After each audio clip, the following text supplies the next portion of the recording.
포괄일죄 145번 결합범.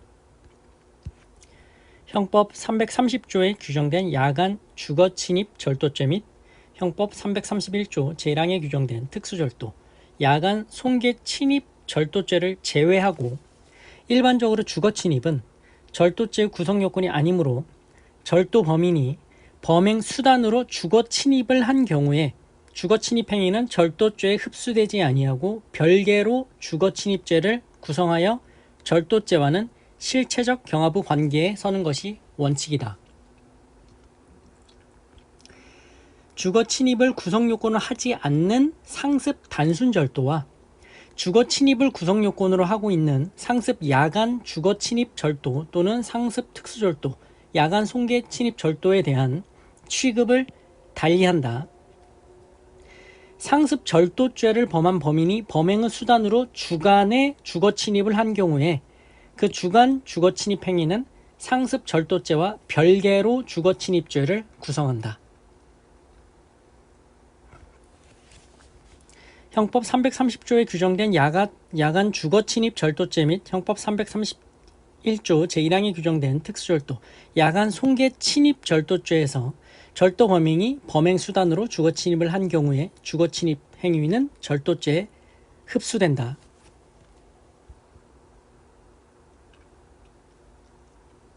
(146번) 계속범. 체포죄에서 말하는 체포는 사람의 신체에 대하여 직접적이고 현실적인 구속을 가하여 신체 활동의 자유를 박탈하는 행위를 의미하는 것으로서 그 수단과 방법을 불문한다.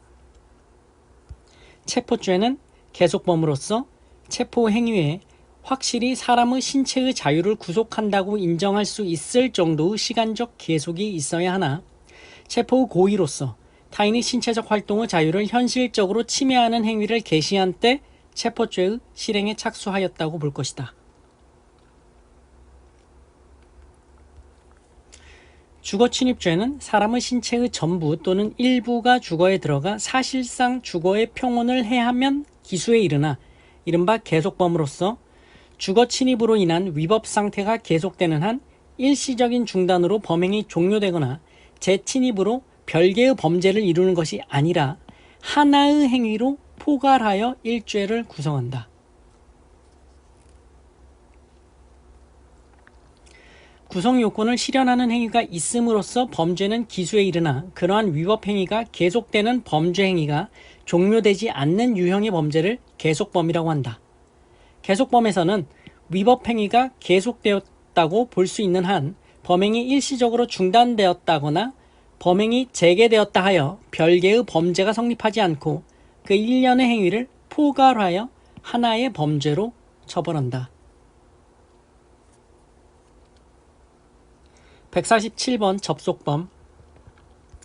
단일한 범위로서 절취한 시간과 장소가 접착되어 같은 사람의 관리하에 있는 방 안에서 소유자가 다른 물건을 여러 가지 절취한 경우에는 단순 일죄가 성립한다.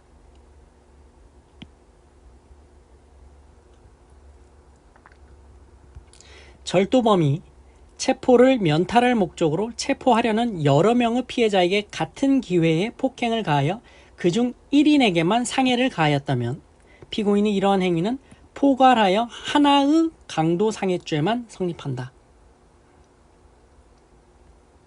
절도범이 공소의 일의 집에 침입하여 그 집의 방 안에서 그 소유의 재물을 절취하고 그 무려 그 집에 새들어 사는 공소의 이의 방에 침입하여 재물을 절취하려다 미수에 그쳤다면 위 두 범죄는 범행 장소와 물품의 관리자를 달리하고 있어 별개의 범죄를 구성한다. 강도가 한 개의 강도 범행을 하는 기회에 수명의 피해자에게 각 폭행을 하여 각 상해를 입힌 경우에는 각 피해자별로 수개의 강도상해죄가 성립하며 이들은 실체적 경합범의 관계에 있다.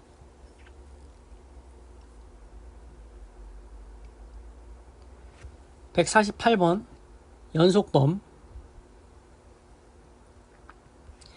예금주인 현금카드 소유자를 협박하여 그 카드를 갈취한 다음 피해자 승낙에 의하여 현금 카드를 사용할 권한을 부여받아 이를 이용하여 현금 자동 지급기에서 현금을 인출한 행위는 모두 피해자의 예금을 갈취하고자 하는 피고인의 단일하고 계속된 범위 아래에서 이루어진 일련의 행위로서 포괄하여 하나의 공갈죄를 구성하므로 현금 자동 지급기에서 피해자의 예금을 인출할 행위를 현금 카드 갈취 행위와 분리하여 따로 절도죄로 처단할 순 없다. 왜냐하면 위 예금 인출 행위는 하자 있는 의사표시이기는 하지만 피해자의 승낙에 기한 것이고 피해자가 그 승낙의 의사표시를 취소하기까지는 현금 카드를 적법, 유효하게 사용할 수 있으므로 은행으로서도 피해자의 지급정지 신청이 없는 한 그 의사에 따라 그의 계산으로 적법하게 예금을 지급할 수밖에 없기 때문이다. 이와 달리 강도죄는 공갈죄와는 달리 피해자의 반항을 억압할 정도로 강력한 정도의 폭행, 협박을 수단으로 재물을 탈취해야 성립하므로 피해자로부터 현금 카드를 강취하였다고 인정되는 경우에는 피해자로부터 현금 카드 사용에 관한 승낙의 의사표시가 있었다고 볼 여지가 없다. 따라서 이때에는 강도죄와 별도로 현금에 대한 절도죄를 구성한다.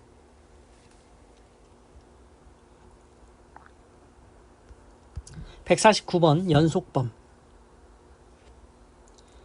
피고인이 카드 사용으로 인한 대금 결제의 의사와 능력이 없으면서도 있는 것 같이 가장하여 카드 회사를 기망하고 카드 회사는 이에 착오를 일으켜 일정 한도 내에서 카드 사용을 허용해 줌으로써 피고인은 기망당한 카드 회사의 신용 공여라는 하자 있는 의사표시에 편승하여 자동 지급기를 통한 현금 대출도 받고 가맹점을 통한 물품 구입 대금 대출도 받아 카드 발급 회사로 하여금 같은 액수 상당의 피해를 입게 함으로써 카드 사용으로 인한 일련의 편취 행위가 포괄적으로 이루어지는 것이다.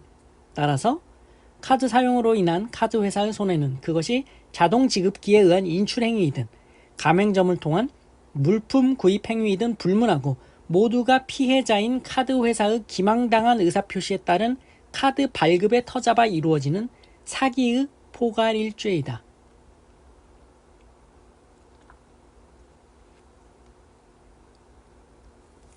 피해자 명의의 신용카드를 부정 사용하여 현금 자동 인출기에서 현금을 인출하고 그 현금을 취득까지 한 행위는 신용카드업법 제25조 제1항의 부정사용죄에 해당할 뿐 아니라 그 현금을 취득함으로써 현금 자동 인출기 관리자의 의사에 반하여 그 지배를 배제하고 그 현금을 자기의 지배하에 옮겨놓는 것이 되므로 별도로 절도죄를 구성하고 양 죄는 실체적 경합관계에 있다.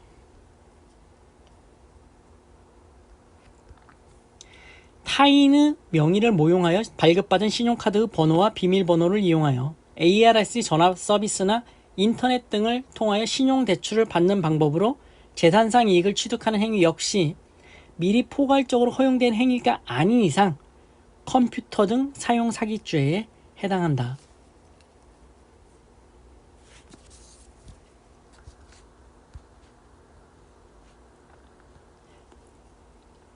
(150번) 상습범. 상습성을 갖춘 자가 여러 개의 죄를 반복하여 저지른 경우에는 각 죄를 별죄로 모아 경합범으로 처단할 것이 아니라 그 모두를 포괄하여 상습범이라고 처단한다.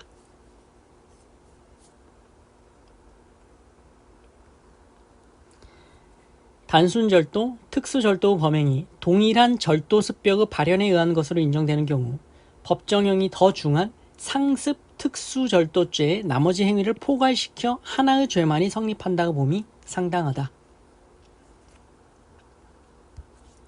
피고인이 상습으로 갑을 폭행하고 어머니 을을 폭행하였다는 내용으로 기소된 사안에서 단순 폭행, 존속 폭행의 각 죄별로 상습성을 판단할 것이 아니라 포괄하여 그중 법정형이 가장 중한 상습 존속 폭행죄만 성립한다.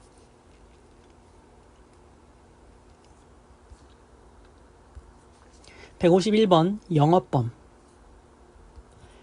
동일 죄명에 해당하는 수개의 행위를 단일하고 계속된 범위로 일정 기간 계속하여 행하고 그 그 피해 법익도 동일한 경우에는 각 행위를 통틀어 포괄일죄로 처단하여야 할 것이나 수개의 행위에서 범위의 단일성과 계속성이 인정되지 않거나 범행 방법이 동일하지 않다면 각 범행은 실체적 경합범에 해당한다. 약식명령이 확정된 범죄와 이 부분 사건 사실의 범죄 사이에 각 사설 사이트를 운영한 사무실의 위치, 사설 사이트 운영자, 회원들과의 입출금 방식이 서로 다른 점, 약식명령이 확정된 사건에서는 피고인이 단독범으로 기소되었으나 이 사건 공소사실에서는 피고인이 공동정범으로 기소된 점 등 여러 사정에 비추어 보면 양자 사이에 범위의 단일성과 계속성이 인정되지 않고 범행 방법도 동일하지 아니하여 포괄일죄에 해당하지 아니한다. 저작재산권 침해 행위는 저작권자가 같더라도 저작물별로 침해되는 법익이 다르므로 각각의 저작물에 대한 침해 행위는 원칙적으로 각 별개의 죄를 구성한다. 사이트를 운영하는 피고인들이 디지털 콘텐츠가 불법 유통되고 있음을 알면서도 다수의 회원들로 하여금 수만 건에 이르는 불법 디지털 콘텐츠를 업로드하게 한 후 이를 수십만 회에 걸쳐 다운로드하게 함으로써 저작재산권 침해를 방조한 경우에 각 방조행위는 원칙적으로 서로 경합범 관계에 있지 하나의 포괄일죄를 구성한다고 볼 수 없다.